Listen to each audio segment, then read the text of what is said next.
First up though, one of the most difficult parts of farming is getting started. It takes money to set up any business, but primary production is more capital intensive than most, which is why so many farms are family businesses, which pass from generation to generation. But farming isn't only broad-scale agriculture. There are lots of ways to grow food, and two Victorian-based entrepreneurs think they've hit on a winning formula. Chris Clark has their story.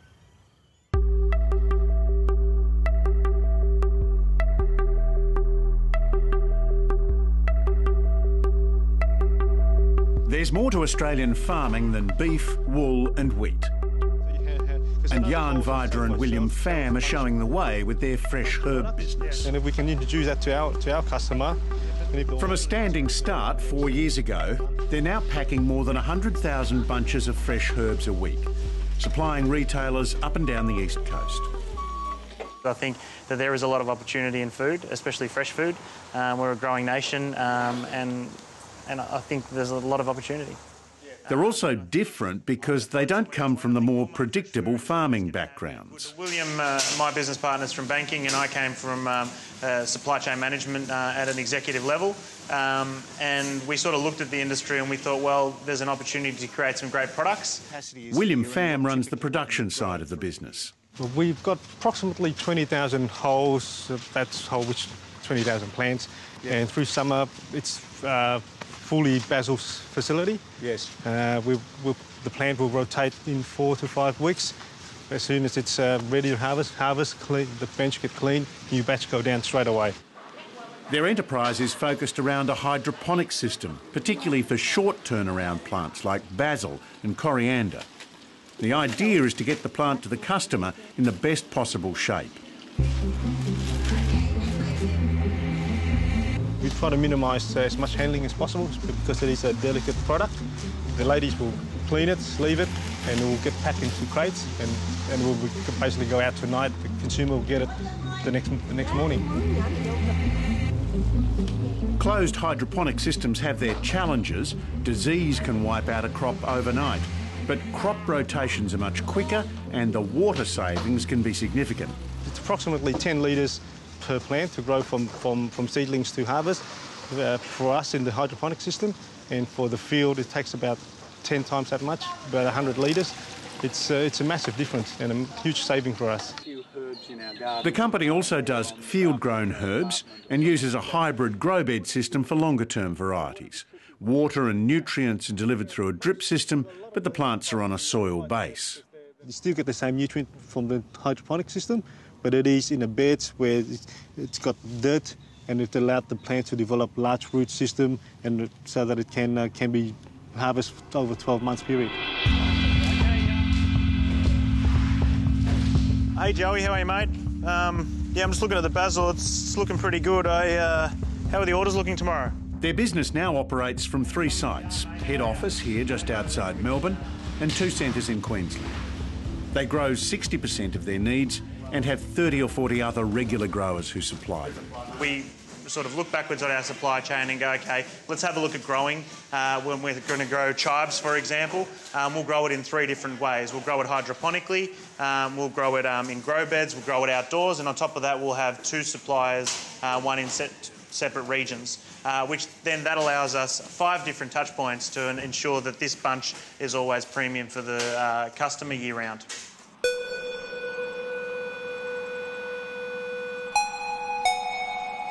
There have been plenty of challenges in their brief history. First, they had to learn how to grow herbs. But what distinguishes their approach from some others is that what they grow is so closely linked to demand. So we don't just produce a block of basil and go, great, I'm just going to sell this to the central market. We produce just for our customers and slowly and grow with our customers. As more customers come on, we look at our entire supply chain and try to change it, tighten it and improve it.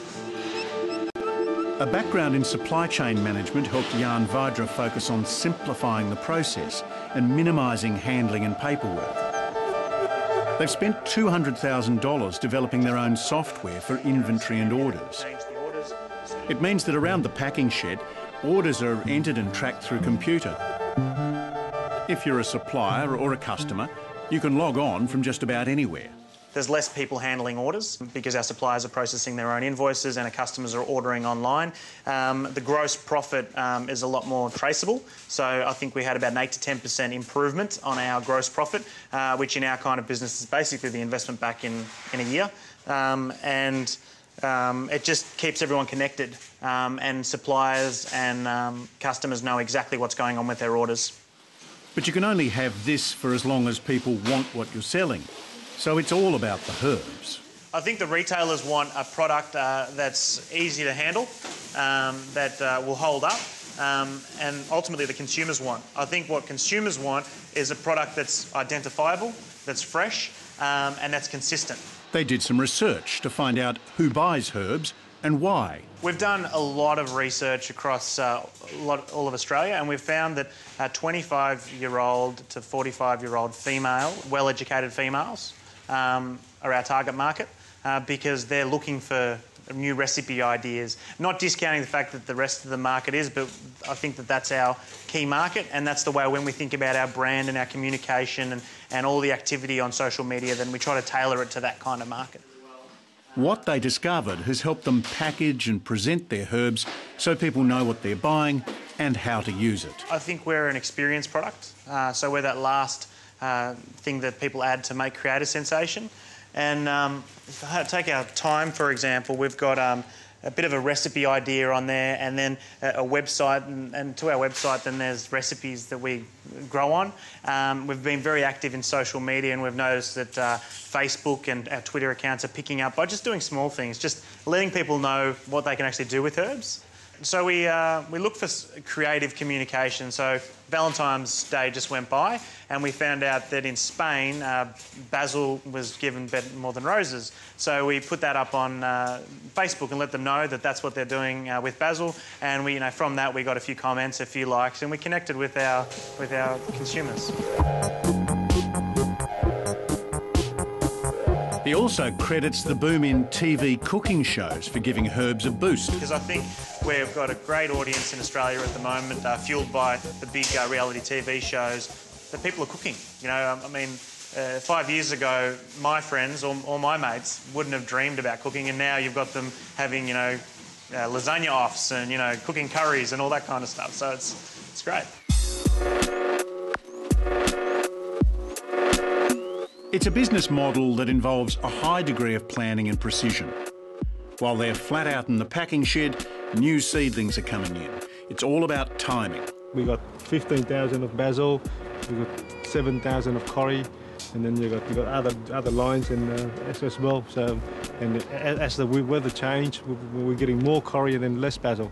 Yeah, we'll just talk to him. Jan Vidra won the Australian Young Farmer of the Year award in 2011. Don't worry too much about it, because you have to move to another site anyway. Yeah, well, so you've got 18 months until you get the new farm. So. But there are no plans to sit back and relax just yet. They're already planning the next phase of their expansion. We're going to keep expanding our farming base and keep growing our herbs. We're looking into a bit of export into London 3 months in the year. And then we really wanted to head towards being Australia's gourmet food company. So we want to look at herbs and then look at dried herbs and jams and condiments and how we can basically create a great consumer offering under the brand that we're building.